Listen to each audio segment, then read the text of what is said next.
Buenas tardes. Lo que habíamos hablado un poco la semana pasada y allí corté después es con respecto a los métodos. Si hacemos un pequeño repaso para entrar en el tema, decíamos que los métodos de tasación podían ser separativo o directo, que es aquel que separa por un lado el lote y por otro lado la superficie cubierta, sacan valor por separados y después lo que se hace una vez que se sacó el valor del lote y el valor de lo construido, se suman y se llega al valor final de ese inmueble que nos han solicitado tasar. Ese sería el separativo o directo. El otro método es el de conjunto o el indirecto, en el cual lo que se hace es tasar, como está diciendo la misma palabra, ¿no es cierto? No hay una separación de por un lado el lote y por el otro lado lo construido. Se tasa todo junto. En este método indirecto también hay algunos autores que lo llaman el método de la renta. ¿Qué quiere decir esto? Que sacan el valor del inmueble conforme a la renta que podría sacarse o se podría extraer de ese inmueble. Este método de la renta yo les voy a explicar, pero tengo que ser sincera también con ustedes. Hoy en la época o en la situación que estamos viviendo desde el punto de vista financiero, al no haber una estabilidad económica, no es conveniente utilizar este método. Pero bueno, yo les voy a explicar para el día, ¿es directo o indirecto? El método de la renta es el indirecto. Carolina, el método indirecto es el de la renta. Entonces, yo les voy a explicar esto. Se saca como, o se tiene en cuenta qué cosa. La tasa de interés mensual del Banco Nación. Eso es lo que se tiene en cuenta para sacar. Entonces, ya les voy a compartir pantalla y vamos a ver un ejemplo práctico, ¿no? Pero tengo que decirles que hoy traten o lo conveniente es que no lo utilicen, porque esto es para cuando nosotros tenemos una estabilidad económica que desgraciadamente hoy en Argentina no lo tenemos. Pero de todas maneras yo quiero que ustedes sepan de qué se trata ese método. Están viendo, ¿verdad? ¿Me pueden decir con la cara si sí? Franco, ¿me puedes decir que sí con la cara, que solamente te veo a vos? ¿Están viendo lo que estoy compartiendo? Gracias, Franco. Bueno. El método indirecto o el método de la renta, como ustedes pueden ver acá, es aquel que se saca conforme a la tasa mensual bancaria del Banco Nación. Entonces, ¿cómo se hace esto? Se utilizan dos fórmulas. ¿Qué pasa? Si yo lo que tengo que sacar es el valor de renta, es decir, el valor locativo, es decir, el valor del alquiler de un determinado inmueble, y el dato que yo tengo es el valor del inmueble, tengo que multiplicar por la tasa de interés. Repito, si yo tengo que sacar el valor de la renta, es decir, cuál sería el alquiler de un inmueble, cuánto yo le podría sacar como valor locativo de un inmueble. Y el único dato que yo tengo es cuánto vale ese inmueble, multiplicando por la tasa de interés del banco que me da, lo podría mensual, como les dije antes, me daría el resultado del valor locativo que podría sacarse a ese inmueble. Ahora vamos a otra fórmula. Vamos a suponer que lo que yo tengo que sacar, o la incógnita que yo tengo, es saber el valor del inmueble. Y el dato que yo tengo es el valor de renta. ¿Cómo vamos a hacer? Vamos a dividir ese valor de renta que yo tengo como dato, dividido esa tasa de interés. ¿Qué me va a dar allí? El valor del inmueble. ¿Estamos? Eso sería a grandes rasgos. Entonces, ¿qué pasa si tendríamos que ir a un ejemplo concreto respecto a esto? Vamos a suponer que lo que yo necesito saber es el valor de renta. Por eso está con rojo y con un signo de pregunta. Y yo lo que tengo es el valor del inmueble, que es 4.500.000, ¿sí? Y lo que yo necesito saber es cuál sería el valor locativo que yo le podría sacar a ese inmueble que tiene este valor, 4.500.000. Y según la tasa de interés del Banco Nación, que yo investigué, lógicamente, me dice que es el 0,8%. ¿Cómo voy a hacer en este caso? Voy a multiplicar 4.500.000 por 0,8%. Si quieren, vayan haciéndolo ustedes con la calculadora para ir corroborando los valores, y les da que el valor locativo que podríamos sacar a este inmueble, que vale 4.500.000 y en ese momento hay una tasa de interés del 0,8%, es 36.000 pesos. ¿Estamos? Repito, ¿cuál serían las fórmulas? Si tengo que sacar el valor de renta, multiplicar el valor del inmueble por la tasa de interés. Y si lo que tengo que sacar, o mi duda, o mi incógnita, es el valor del inmueble, voy a dividir el valor de renta por dividido la tasa de interés. Repito, vamos al ejemplo, tengo que sacar el valor de rentas, y yo sé que ese inmueble vale 4.500.000. Multiplico por la tasa de interés, que yo la obtuve, ¿no es cierto?, de los datos del Banco Nación, y me da 0,8%. Entonces, multiplico 4.500.000 por 0,8 y me da 36.000. Es decir, que el valor locativo de este inmueble es 36.000 pesos. Vamos ahora al otro ejemplo, que yo tengo que sacar el valor de venta del inmueble, y lo único que tengo es el valor locativo. Vamos a suponer que el valor locativo de ese inmueble es 25.000 pesos. Eso es el valor que todos los meses se está pagando, ese canon locativo. Y yo necesito saber cuánto vale ese inmueble. Entonces, ¿qué voy a hacer? Dividir por la tasa de interés, que en ese momento voy a sacar los datos, y me da que la tasa de interés es 0,6%. Entonces, voy a dividir 25.000, que es el valor de renta, dividido 0,6%, que es la tasa de interés, y me da que ese inmueble vale 4.166.666 pesos. ¿Quedó claro?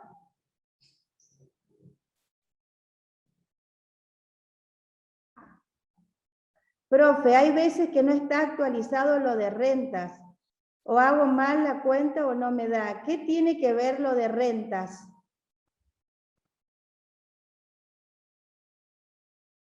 No entiendo qué tiene que ver rentas con tu pregunta. No sé quién me había preguntado porque se pasó. Profe, hay veces que no está actualizado lo de rentas. Acá no, Eduardo. Es que Eduardo acá yo no, en ningún momento lo nombré a rentas. No sé por qué me decís si tiene que estar actualizado o no. Yo lo que dije es el valor de renta, pero desde el punto de vista del valor locativo, es decir, el alquiler que podés, la renta que le podés sacar a ese inmueble. No me refería a la Dirección General de Rentas. Creo que por ahí va la... Claro, es por ciento, chicos, tiene que poner porcentaje. ¿Puede poner la primera imagen? Sí. ¿Cuál será esta?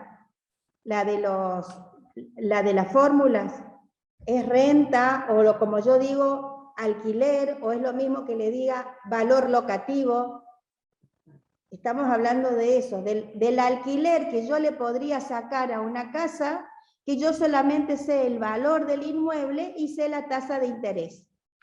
Al primer ejercicio, la duda o la incógnita es el valor del alquiler que tengo, que yo podría sacar de un inmueble, que yo sé que la evaluación es de 6.700.000, ¿sí?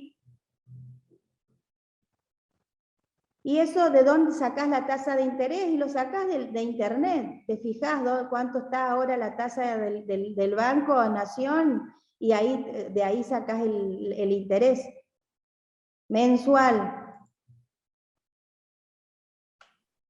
Yo estaba preguntando, perdón. Sí, Lucas. Pero tasa pasiva, ¿a qué le llaman? Porque hay muchos productos pasivos en un banco. Yo trabajo en el Banco Córdoba y no es solamente un producto. Y el banco no publica una tasa única de productos pasivos. ¿A qué no sé? Es la tasa pasiva del Banco Nación. del Banco Está Nación. perfecto, pero no sé a qué le llaman tasa pasiva, no queda claro eso. Y eso tendrías que buscarlo en internet, a ver, buscarlo en internet cuál es la tasa que corresponde en ese momento que vos tenés que realizar esa tasación. Por eso yo decía que hoy no lo podemos utilizar por no tener nosotros una economía estable. Sí, pero yo igual les no enseño es... igual para poder, Perfecto. para que ustedes el día de mañana, cuando tengamos, vamos a suponer que vamos a tener una economía más estable, se pueda utilizar, porque así sería realmente muy fácil sacar, y no pondrían cada uno el valor que quiere según la cara del cliente o según lo que quiere Sí. el propietario, ¿no es cierto? Acá sería un poco más ordenado la historia. Perfecto. Pero podría quedar a criterio nuestro, por ejemplo, si yo tomo la tasa pasiva de plazo fijo o de otro producto pasivo del banco. Podría quedar a podría tu ser criterio. algo lo más estable posible por ahí. Lo ideal, en realidad lo ideal sería eso, lo más estable posible, justamente. Perfecto. Bárbaro. Cristian, ¿levantaste la mano? Sí, yo coincido con Lucas. Perdón. Yo comparto con lo que está diciendo Lucas, porque generalmente se toma la tasa de descubierto. Lo que pasa es que si vamos a tomar la tasa de descubierto contra la tasa de plazo fijo, estamos hablando más del triple. Entonces no es lo mismo y que quede a criterio de uno tomar una tasa u otra, porque hay muchísima diferencia entre una tasa y otra. Entonces debe haber una tasa fija que tomar. No, hoy en la actualidad. La tasa de préstamo personal está cerca del 70% y el plazo fijo está al 37%. Sí, es muchísimo. Sería muchísimo desde ese lado. Por eso yo vuelvo a insistir que hoy no tomen tanto lo de la realidad, porque hoy no la podemos usar a esto. Es para que ustedes sepan a modo informativo, pero hoy no se la puede aplicar, justamente por todas las cosas que están diciendo los compañeros. Claro. Desgraciadamente no tenemos una economía fija como para poder utilizar esto, pero bueno, yo quería que ustedes sepan lo que es el método indirecto o el método de la renta, que es un método que en su momento hubiese sido realmente muy práctica. Ahí está. Vamos a soñar un ratito y que estamos en una economía estable y podríamos utilizar esto con este porcentaje de interés. Esto lógicamente no es lo que está hoy. La verdad que hoy no sé cuánto está porque no me fijé hoy no lo busqué hoy, no busqué esa información. Pero lo que yo lo estoy haciendo esto es a modo ejemplificativo para que ustedes puedan aplicar la fórmula. Este sería el resultado. En el primer ejercicio 40.200, en el segundo 58.800, para que si lo quieren corroborar. En el tercer ejercicio 5 millones y en el cuarto 9.800.000 pesos. Esos serían los resultados. Conforme a esto, ¿no?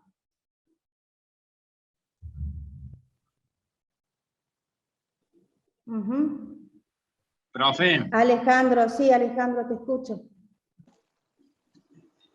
No, Maxi. Ah, Maxi, bueno, sí, te escucho, Maxi. Sí, ahí hicieron una corrección. En el segundo da 68.600. A ver, puede ser que me haya... A ver.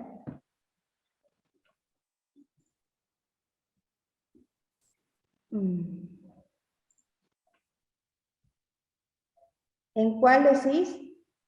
En el segundo.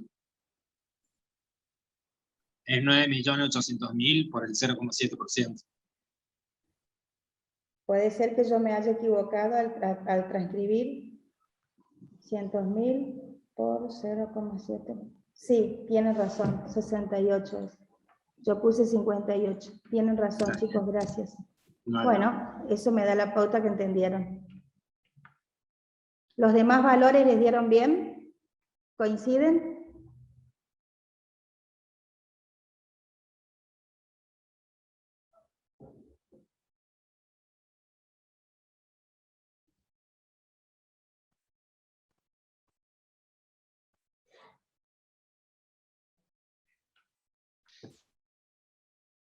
¿El 3 y el 4 coinciden? A ver. Sí, perfecto. Bueno, me alegro entonces. Eso sería con respecto al método, ¿no es cierto? Habíamos hablado del método directo, que eso ya lo vamos a tratar con otra fórmula, cuando vamos quizás si llegamos hoy vamos a aprender a tasar ya una casa, en el cual vamos a separar por un lado el lote, por el otro lado el valor edificado, ¿no es cierto? Utilizando Ross-Heidecke.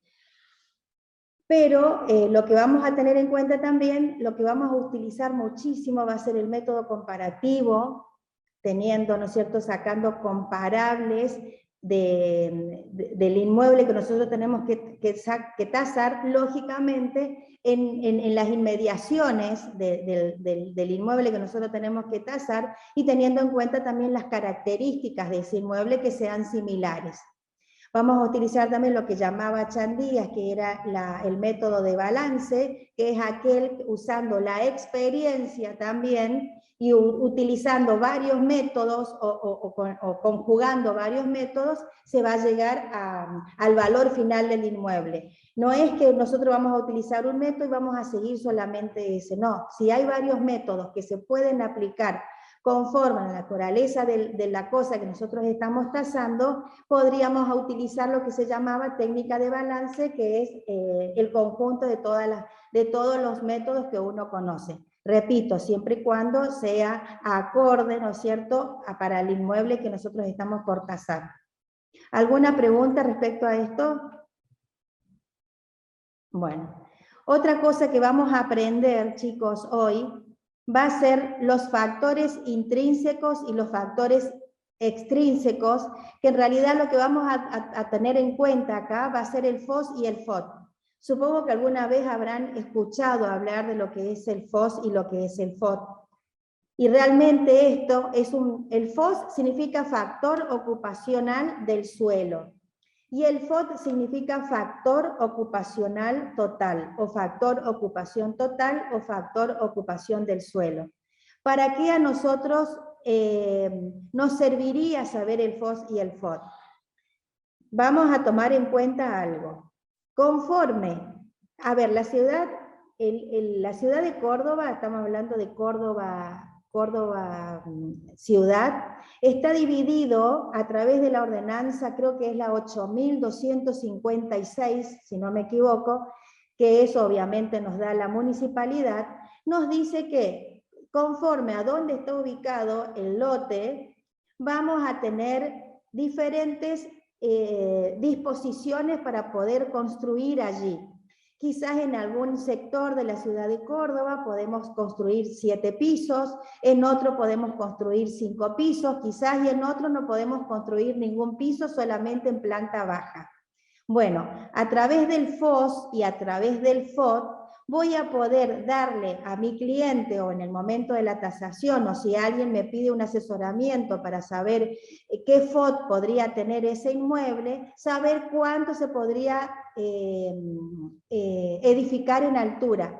El FOT lo que me dice es cuánto yo podría edificar en altura. Y el FOS lo que me dice es cuánto yo podría edificar desde el punto de vista de planta baja. ¿Estoy siendo clara hasta acá? Repito, el FOS es el factor ocupación del suelo, es decir, según la disposición que me diga la Municipalidad de Córdoba, me va a dar un porcentaje. Y ese porcentaje es lo que yo voy a poder construir desde el punto de vista de planta baja. Y el FOT es lo que me va a decir la misma disposición, ¿no es cierto?, municipal, cuánto es lo que yo voy a poder construir en planta alta. Superficie, FOT, altura. Entonces, ¿cómo yo voy a sacar esto? ¿Cómo yo voy a hacer? Vamos a un ejemplo, chicos.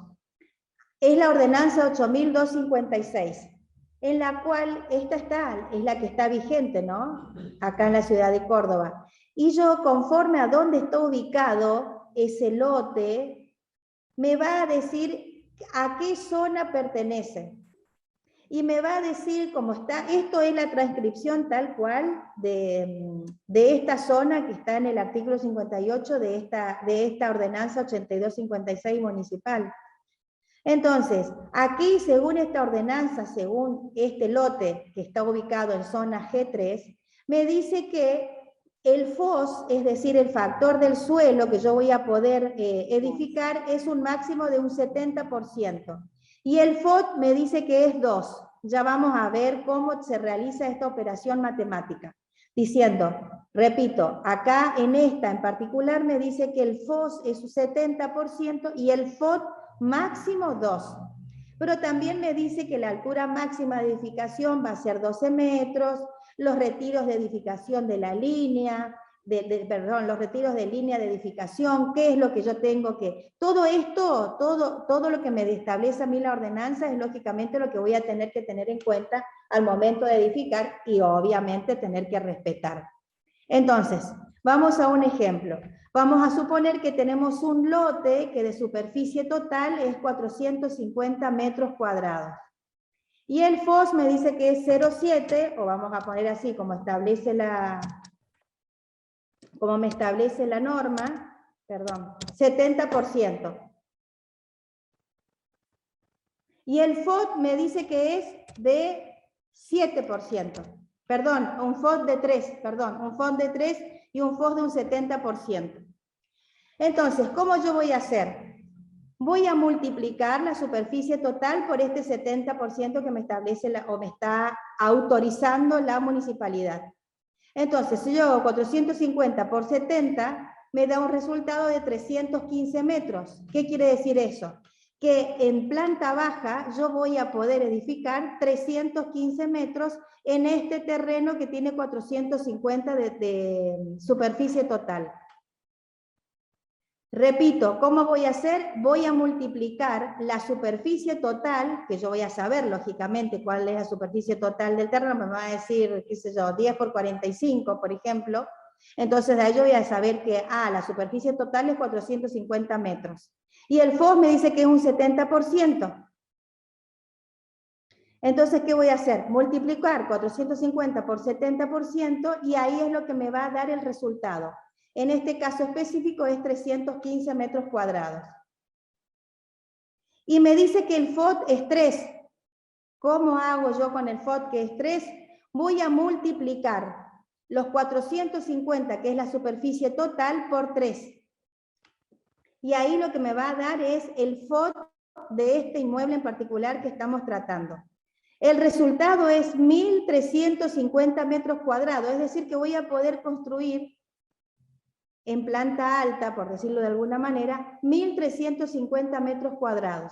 Pero ¿qué pasa? Y acá dice bien grande, cuidado. Estos 1.350 metros sería el total. No lo tengo que sumar a los 315 metros que tengo del FOS. Entonces, yo para saber en realidad cuánto es lo que yo voy a poder construir en planta alta, ¿qué voy a hacer? Voy a restar 1.350, que es el FOT que me permite, y voy a restar por los 315 que ya tengo construido en planta baja. Y eso es lo que yo voy a poder construir en planta alta. Obviamente, después teniendo en cuenta, ¿no es cierto?, todas las otras directivas que me da la disposición municipal, cuánto tengo que dejar de retiro, cuánto puedo en altura, cuánto me puedo ir. ¿Se entiende? Pero ¿qué pasa? Acá en este caso, que dijimos que es 315 metros cuadrados, el FOS no quiere decir que si yo estoy haciendo una construcción, sí o sí voy a tener que hacer de 315 metros cuadrados. Si yo tengo un plano que quiero construir en planta baja 200 metros nada más, lo voy a hacer a 200 metros. Lo que me está diciendo acá la ordenanza municipal a través del FOS y el FOT es que no puedo superar ese 70% que me establece la municipalidad en la ordenanza. Eso es lo que quiero que digan, que tengan en cuenta. Y sobre todo, que no caigan en el error que muchas veces se caen, que lo que hacen es, así que mi FOT es de 1.350, bueno, le agrego los 315. No, a este 1.350, porque esto es el total, le voy a restar los 315 que ya saqué del FOS. Y lo que me queda es lo que yo voy a poder construir. En el ejercicio, sino que se hace por 0,70, sí. Por el 7%, depende si lo sacas por el porcentaje o no. ¿Quedó claro? Bueno, realmente esto del FOS y el FOD en la actividad profesional de ustedes el día de mañana les va a ayudar muchísimo, porque y también para una tasación, porque vamos a suponer que tengo que tasar un lote que tiene un FOD de 7, un FOD les estoy diciendo de 7, quiere decir que voy a poder construir mucho en altura, y eso lógicamente me va a dar una plusvalía a ese terreno.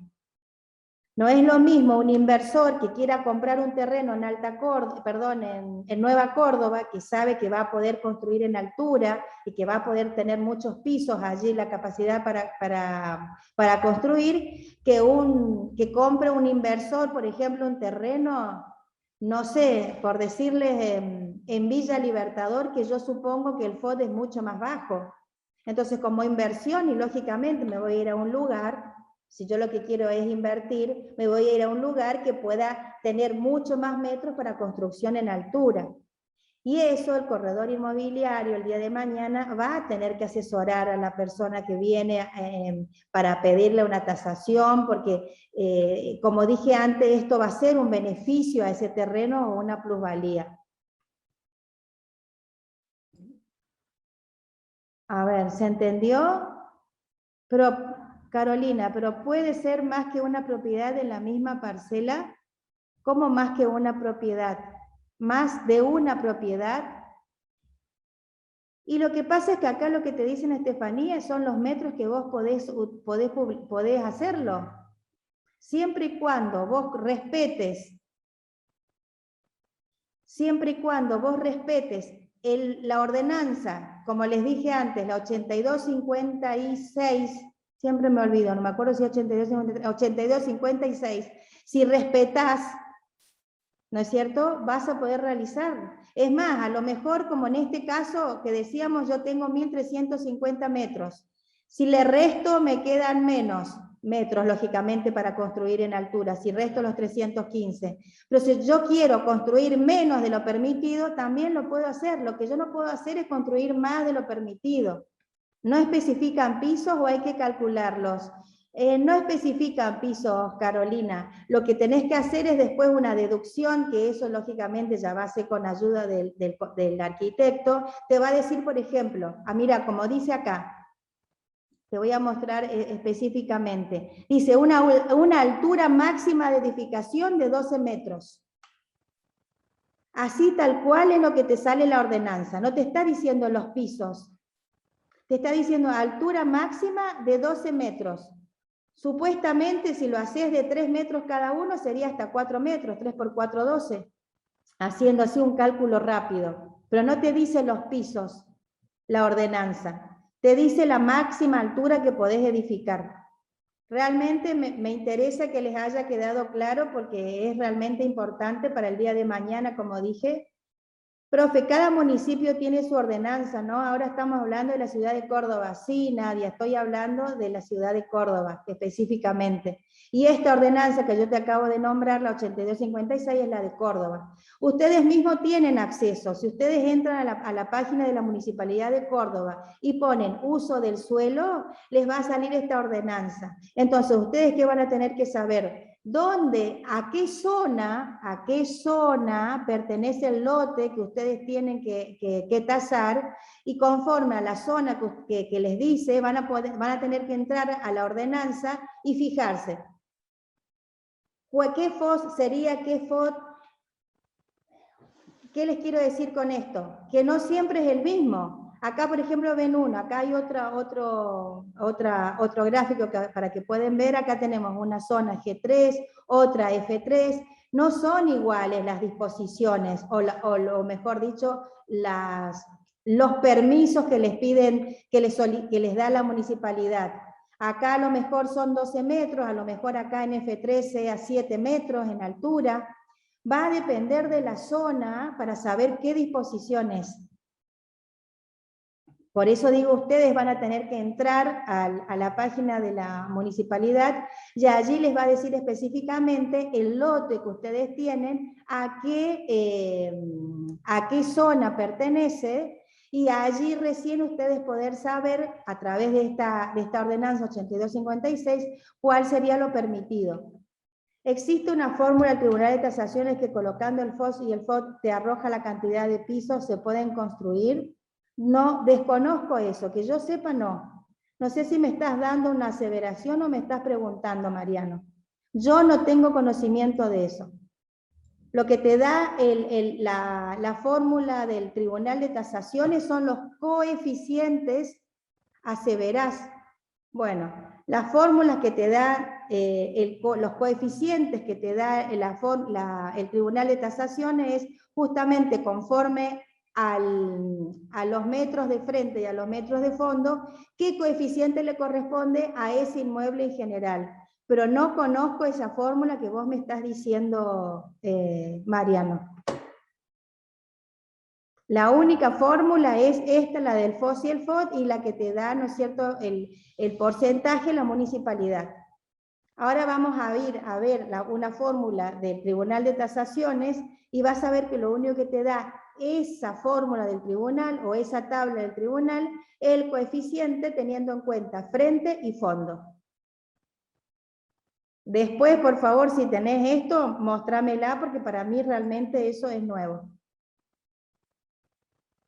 Mariano, te voy a pedir por favor que me lo envíes, porque realmente desconozco eso, nunca escuché siquiera esto. Bueno, a ver, acá tengo un chat. Sí, claro, oíste, perfecto. Bueno, lo que vamos a aprender ahora, chicos, va a ser, voy a seguir compartiendo pantalla, las tablas digitalizadas que yo les mostré en su momento. Que yo se los envié en su momento, perdón. Tenemos la tabla de Fitti y Cervini, algunos ya lo deben conocer porque quizás lo hayan dado en el cursado de la carrera, donde tenemos frente y fondo, aquí en la parte horizontal, ¿no es cierto?, los metros de frente que puede tener un terreno, y en la parte horizontal los metros de fondo. Vamos a suponer que yo tengo que tasar un inmueble, un lote, ya vamos a hablar de lotes la semana que viene, un lote que tiene 7 metros de frente por 15 de fondo. 118,3 sería el coeficiente de este lote en particular. ¿Se acuerdan el jueguito de barco hundido? H o A5, y ahí decíamos hundido. Bueno, una cosa así es lo que se aplica esta tabla. Es la tabla de Fitti y Cervini. Son varias páginas porque vienen de frente de 6 a 12, creo que era. Estos son los metros de fondo desde el punto de vista horizontal. Después de 10,25, 10,50, 10,75, que son todos los metros de frente que podríamos tener en un determinado lote. Esto sería fondo. Entonces, ¿qué yo voy a hacer? Yo necesito tasar un lote que tiene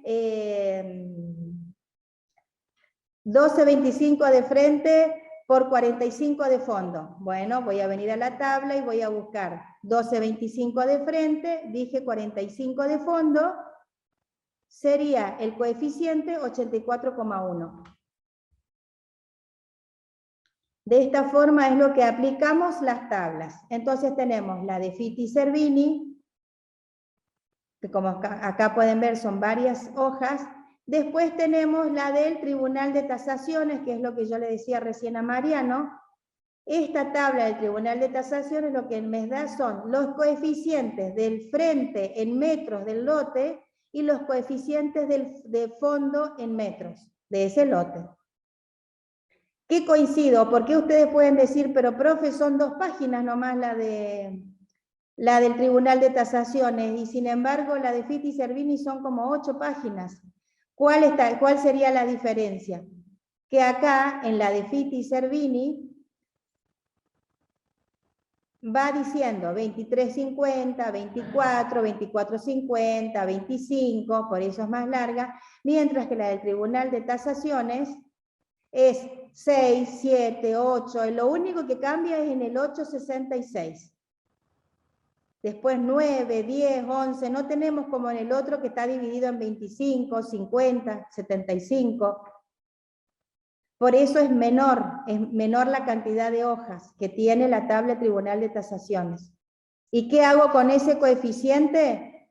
Hoy lo que les estoy enseñando es únicamente a saber cómo se leen esas tablas, cómo se aplican las tablas, y vamos a ir a la tabla de Ross-Heideke, y la semana que viene vamos a tasar lote, y van a ver cómo se utiliza estas tablas en sí. La de Fitti y Servini por un lado, y la del Tribunal de Tasaciones, que es pura y exclusivamente para lotes. La otra tabla que se va a utilizar es la tabla de Balbano.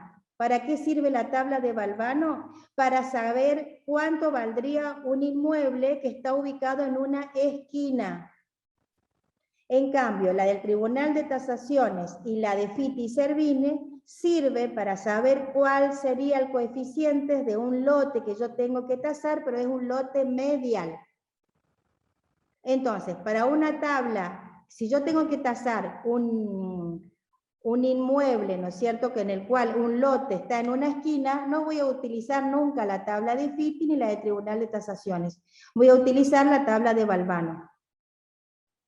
Ya les voy a enseñar también cómo se utiliza esta tabla de Balbano. Es pura y exclusivamente, repito, para tasar lotes que están ubicados en una esquina. Después tenemos la tabla, si ustedes pueden ver acá, la tabla de Ross-Heideke. A ver, vamos a leer el chat. La tabla de Hell, ¿para qué se use? También es una tabla que se utiliza, Flavia, para los coeficientes, pero de inmuebles que son de mayor superficie. Repito, chicos, lo que yo les estoy mostrando acá, les estoy dando un pantallazo general de las tablas digitalizadas que yo les envié. ¿Para qué vamos a utilizar? Me están preguntando para qué vamos a utilizar. Si yo, repito, si yo tengo que tasar un lote, voy a utilizar la tabla de Fitti y Servini o la tabla del Tribunal de Tasaciones. No es la de Fitti y Servini y la del Tribunal de Tasaciones. Puedo utilizar cualquiera de las dos tablas. O la del Tribunal o la de Fitti y Servini. No se usan las dos, repito. Eso es a criterio del tasador, si quiere tasar el lote teniendo en cuenta la de Fitti o si quiere tasar el lote teniendo en cuenta la del Tribunal de Tasaciones. Si yo quiero tasar un lote esquina, voy a utilizar la tabla de Balbano.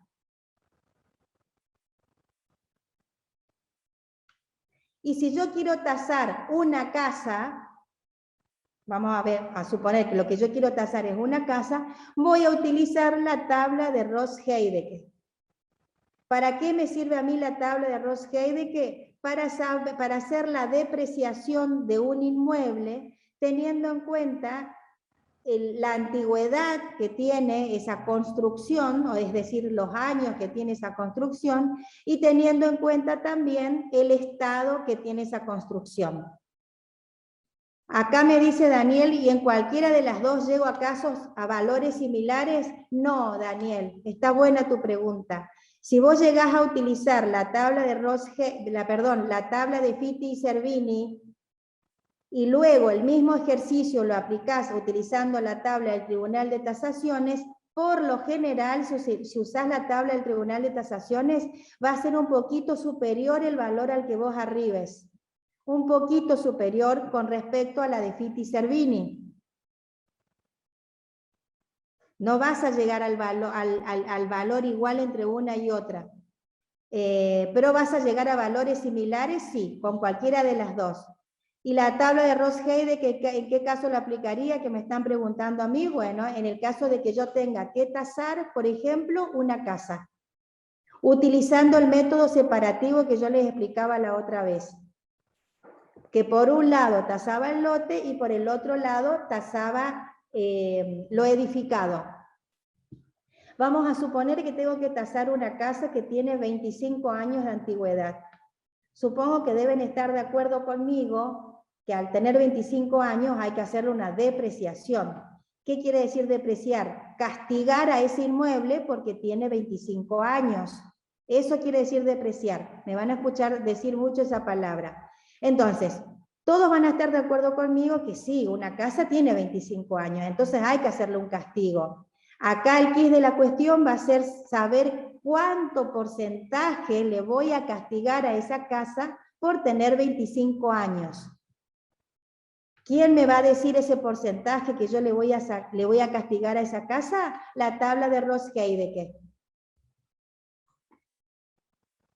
Pero grábense una cosa, ¿no? Vayan anotando todo lo que les voy diciendo. La tabla de Ross-Heideke no me sirve para tasar un lote, me va a servir únicamente para tasar el valor edificado, para tasar la superficie construida de un inmueble.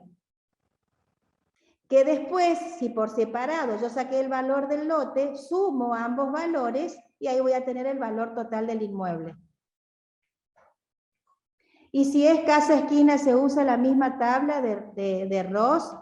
Si es casa-esquina, lo que vas a hacer, Carolina, es utilizar la tabla de Balbano para saber el valor del lote que tiene ese inmueble porque está ubicado en una esquina, y para saber lo edificado vas a utilizar la tabla de Ross.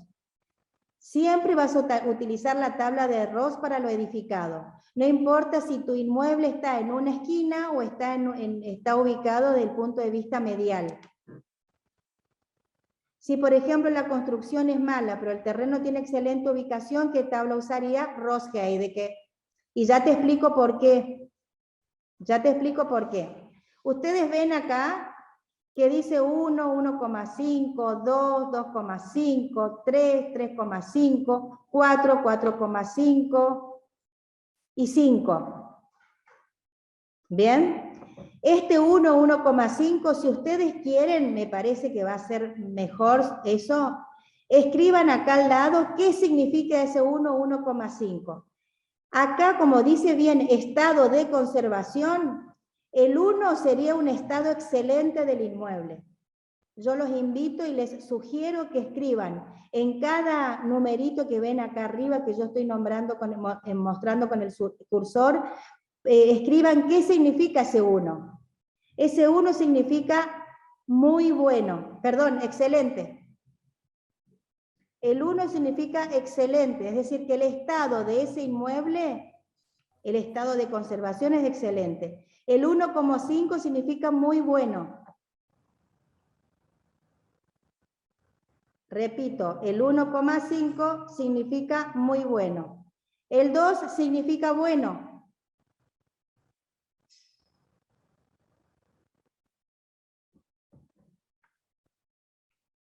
El 2,5, no sé si lo tengo anotado acá, no, no lo tengo. El 2,5, a ver, excelente, muy bueno, bueno, normal, sería el 2,5. El 3 bueno, el 3,5 regular, el 4 malo, el 4,5 demolición y el 5 irrecuperable.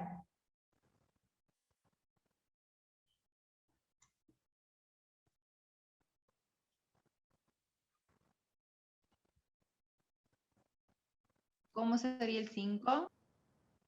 El 5 sería irrecuperable. El 4,5 sería demolición y el 5 sería irrecuperable. Y ustedes podrían decir, profe, pero ¿qué diferencia hay entre el 4,5 demolición y el 5 irrecuperable?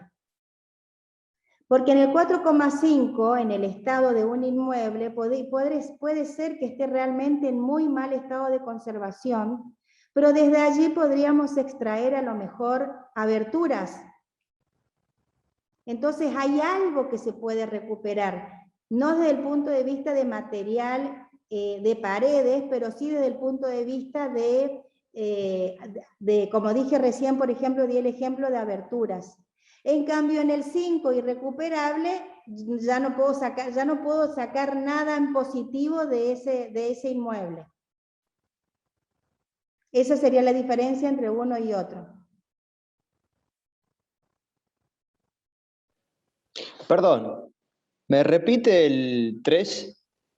A ver, El espera. estado. Esperá porque no me lo anoté y lo sé de memoria y me puedo confundir. Bueno. 1 excelente, 1,5 Sí. muy bueno, el 2 bueno. Perdón, el 2 muy bueno. Pará. El 1 excelente, 1,5 muy bueno, el 2 bueno, el 2,5 normal, el 3 regular, el 3,5 malo, el 4,5 muy malo, el 4, perdón, muy malo, el 4,5 demolición y el 5 irrecuperable. Ahí está. Entonces el 3 es malo. Bien. No es bueno. No. Regular el 3. A ver, excelente, muy bueno, bueno, normal, 2,5, regular el 3, 3,5 malo, 4 muy malo, 4,5 demolición y el 5 irrecuperable.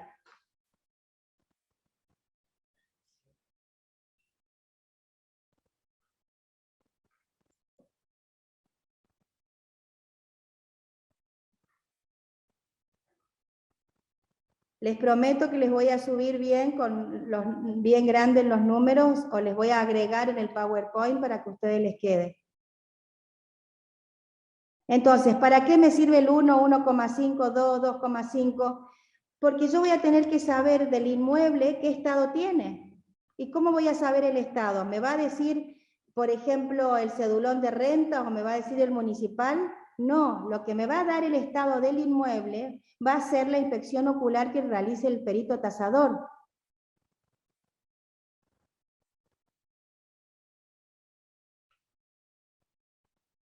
Entonces yo voy a ingresar al inmueble y conforme a mi inspección ocular y conforme a mi criterio como tasador, yo lo voy a categorizar al inmueble en excelente, en bueno, en malo o muy malo.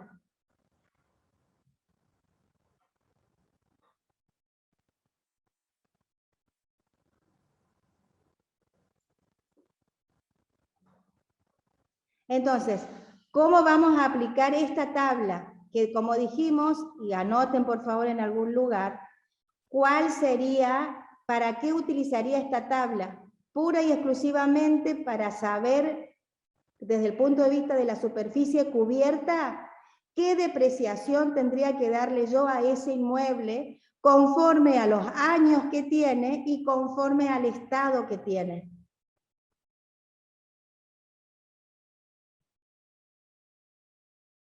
Esa categoría, Mari, te va a permitir saber el castigo, exactamente. Ahora, ¿por qué puede ser que hayan dos tasadores, vayan a hacer la misma inspección ocular de un inmueble porque tienen que tasar ambos esa casa y haya diferencias en el valor final? Porque quizás yo vaya y para mí el inmueble, según mi criterio, esté muy bueno. Lo tome con la categoría esta, 1,5. Y el otro tasador no lo considere que esté muy bueno, según su apreciación personal. Para él está en la categoría 2, es decir, bueno. Ya a partir de allí los coeficientes van a ser diferentes. Por lo tanto, el valor final al que arribé yo y al que arribó mi colega van a ser diferentes. ¿Pero por qué? Porque ya desde el punto de vista de la apreciación que pusimos en el estado de conservación, son diferentes uno y otro. Yo lo voy a tomar como muy bueno con el 1,5 y para él el inmueble quizás esté bueno. Entonces, para él va a tener un coeficiente y para mí va a tener otro. A partir de allí, toda la operación matemática o toda la fórmula que yo continúe haciendo va a ser diferente. La vida probable se puede considerar 100 años. ¿Por qué cada uno aplica el criterio propio?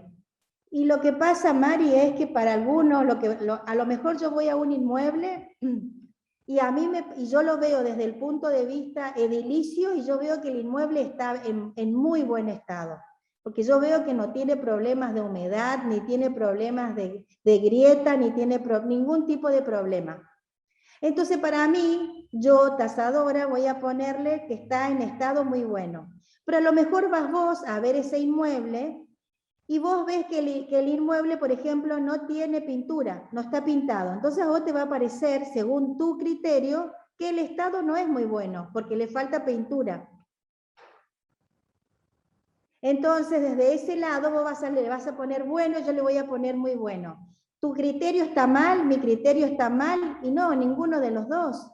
Porque yo a lo mejor lo que tomé como premisa es que la casa esté entera, que la casa no tenga humedades, que la casa esté segura desde el punto de vista edilicio. Y vos lo estás viendo más desde el punto de vista quizás estético porque le falta pintura.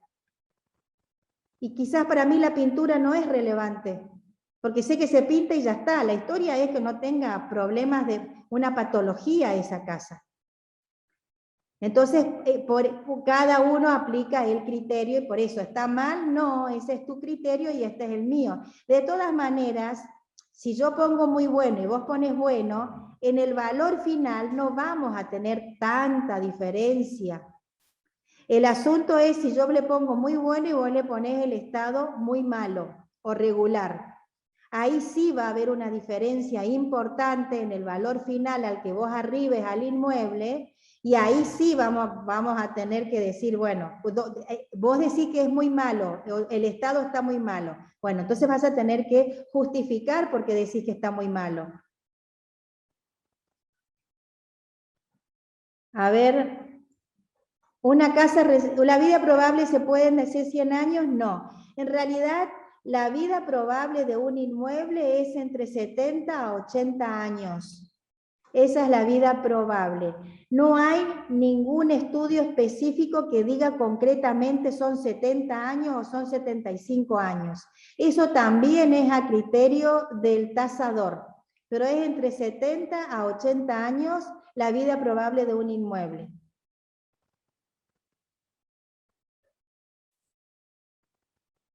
Repito la consulta, cuando se usa ROS para tasar la construcción, ¿siempre se debe sumar aparte la tasación del lote? Sí, Carolina, siempre se tiene que sumar aparte la tasación del lote. Porque repito, acá es únicamente te va a dar el valor de lo edificado, nada más. ¿Y cómo tomamos la ubicación o la distribución? La ubicación la estarías tomando y dándole esa plusvalía desde el punto de vista del lote. Alejandro, cuando estemos tasando el lote, allí más o menos les darías la ubicación con el valor del metro cuadrado que vos arribes en el lote, pero no la ubicación desde el punto de vista de Ross-Heidecke. Grábense esto, Ross-Heidecke solamente me va a dar el valor de lo edificado, nada más. ¿Y la vida probable se saca en base a qué? No, la vida probable, por eso decía antes, no hay un estudio particular que diga, vale, es más, si ustedes leen algún autor del libro de tasaciones, les va a decir que la vida probable es de 70. Y si leen otro autor, les va a decir que es de 80. Entonces, por eso yo prefiero decirles que es entre 70 y 80 años. Y cuando pasa la vida útil, y bueno, cuando pasa la vida útil, allí tendríamos que ver el estado del inmueble.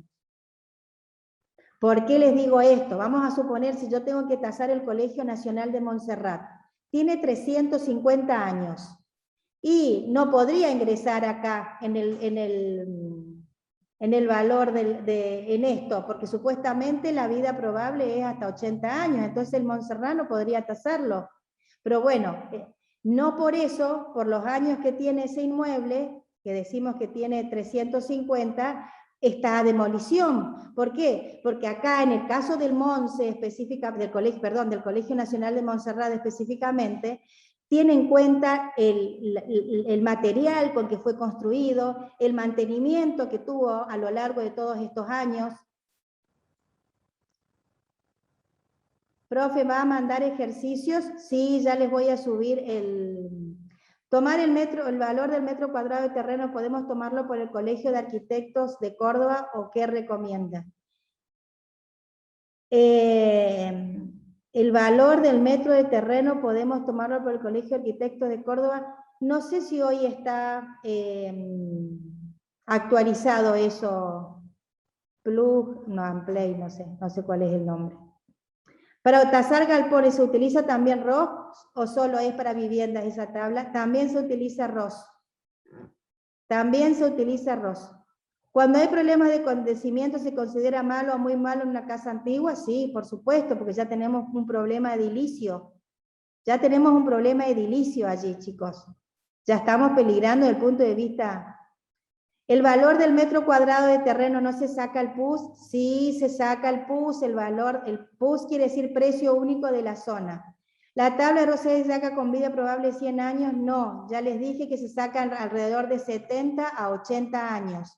Lo que yo trato, o es mi criterio en el momento de que yo voy a sacar, ¿no es cierto?, de Ross-Heidecke, es como que todos los que estamos acá tomemos un criterio en común. Por ejemplo, decir que son 75 años el valor útil, ¿no es cierto?, del inmueble. Tomamos como un criterio 75 años. ¿Para qué? Para el momento que nosotros vamos a hacer los ejercicios, tratemos de tener todos más o menos el mismo ejemplo, el mismo resultado. Porque si uno dice 80, el otro dice 70, el otro dice 75, lógicamente vamos a tener. ¿El valor del metro construido se puede tomar por el colegio o por el índice de costo de la construcción? El valor del metro cuadrado construido, este valor del metro cuadrado construido, para poder utilizar la tabla de Ross-Heidecke, vamos a tener que sacar. ¿De dónde vamos a sacar? Por ejemplo, de las páginas de internet de costo de obra. Creo que hoy está en 57.300 pesos, creo 55.000 pesos el valor del metro cuadrado, según lo que establece, ¿no es cierto? Acá en Córdoba estamos hablando, ¿no? Entonces, conforme a ese valor del metro cuadrado construido, 65.000 el Colegio de Arquitectos. Bueno, según ese valor del metro cuadrado, a partir de allí, lo primero que vamos a tener que saber es cuál es el valor del metro cuadrado a nuevo, es decir, el valor del metro cuadrado de construcción, si yo tuviera que realizar hoy ese inmueble. A partir de ese valor de metro cuadrado a nuevo, que se llama precio a nuevo, PN o PR, lo van a encontrar en algunos lugares, que significa, o BR, que significa valor reposición. A partir de allí es lo que vamos a poder saber cuánto es lo que le vamos a depreciar a la casa que nosotros estamos tasando, teniendo en cuenta, ¿no es cierto?, el año y teniendo en cuenta el estado. Pero vamos a tener que arrancar sí o sí del valor del metro de construcción que tenemos hoy en la actualidad. A partir de ahí vamos a hacer toda la depreciación que corresponde. Entonces, para entrar a esta tabla, y hasta acá les explico, porque si no se me va a hacer muy largo, la primera fórmula que voy a tener que utilizar es antigüedad por 100 sobre vida probable. Es decir, voy a tener que saber cuántos años tiene la casa, vamos a suponer que tiene, como dije hoy, 25, entonces vamos a hacer 25 por 100 dividido 75, si es que tomamos como vida probable 75. El resultado que me dé esa operación, antigüedad por 100 sobre vida probable, es decir, 25 por 100 dividido 75, ese resultado que me dé es lo que yo me voy a fijar en esta primer columna. Vamos a suponer que me dio 24 ese resultado. Y teniendo ya acá el 24, voy a fijarme qué estado tiene el inmueble. El estado es muy bueno. Entonces tengo que ir a la segunda columna, es decir, a la que tiene 1,5. Entonces, si voy del 24 a 1,5, el porcentaje de depreciación va a ser 14.907. Este va a ser el porcentaje de depreciación que yo le voy a, o el castigo que yo le voy a dar a ese inmueble por tener 25 años y por tener un estado muy bueno. ¿Cómo sería, profe? En la primer fila nos fijamos. Sí, hay muchos que se confunden, ya voy a repetir de nuevo en la clase que viene todo esto y les voy a mostrar el PowerPoint. Hay algunos que piensan que en esta primer columna sería la cantidad de años que tiene la casa, es decir, que si la casa tiene 25 años me tengo que ir acá. No, no es así. Esta primer columna, lo que me va a dar, o lo que voy a entrar acá en esta primer columna, va a ser de acuerdo a la fórmula que hice, antigüedad por 100 sobre vida probable. El valor que me dé esa antigüedad por 100 sobre vida probable es lo que voy a buscar acá en esta primer columna. Y después, de acuerdo al... ¿Cómo? Da 33. Entonces, 25% dividido 75 te da 33. así puso Bueno. una chica. Bueno, entonces, vamos a ese ejemplo entonces. Me da 33, busco hasta 33. Y decíamos que el estado es muy bueno. Entonces la depreciación va a ser 21,9,70. ¿Por qué voy a la segunda columna? Porque el estado era muy bueno. Si me hubiese dicho estado bueno, me voy a ir a la tercera columna. Voy a ir al 33, que fue el resultado que me dio la antigüedad por 100 sobre vida probable, y la tercera columna me da un porcentaje de 23,90.